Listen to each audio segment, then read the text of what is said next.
Айдер Минумеров приехал из Джанкоя. В районной олимпиаде школьник занял первое место. Здесь, в республике, он также рассчитывает на победу. Самое сложное из заданий, рассказывает Айдер, было написание сочинения. Было сочинение, надо было написать 120 слов.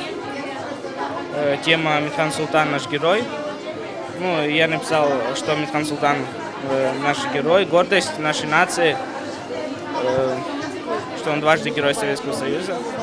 Олимпиада по крымско-татарскому языку – одно из важных событий для всех школьников. На одном из 3 государственных языках воспитываются дети в детских садах и получают образование в школах. Эта олимпиада состоит из 2 этапов. У нас есть национальные школы и школы с русским языком обучения. Поэтому мы подготовили разные задания. В Крыму 16 национальных школ, а это значит 25 тысяч школьников обучаются на родном языке. Только за прошлый год издано 60 тысяч учебников на крымско-татарском языке.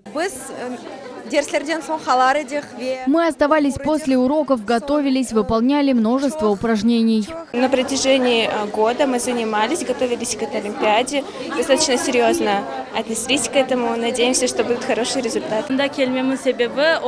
Я приехала сюда, чтобы сравнить свои знания с одноклассниками, проверить уровень знания родного языка. Об этой олимпиаде узнала неделю назад и начала готовиться. Писала сочинения. Каждая из 3 субэтнических групп крымских татар имеет свой диалект. Южнобережный очень близок к турецкому. Степной диалект, на котором говорят ногай, относится к кыпчакским языкам. Наиболее распространенный средний диалект. На нем говорят выходцы из горных и предгорных районов Крыма. Именно на основе этого диалекта основан и современный литературный крымско-татарский язык.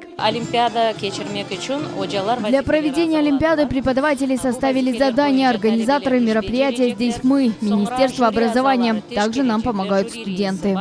На выполнение заданий всего 2 часа, а итоги олимпиады будут известны в течение недели. София Шукурова, Дмитрий Низовой, телеканал Миллет.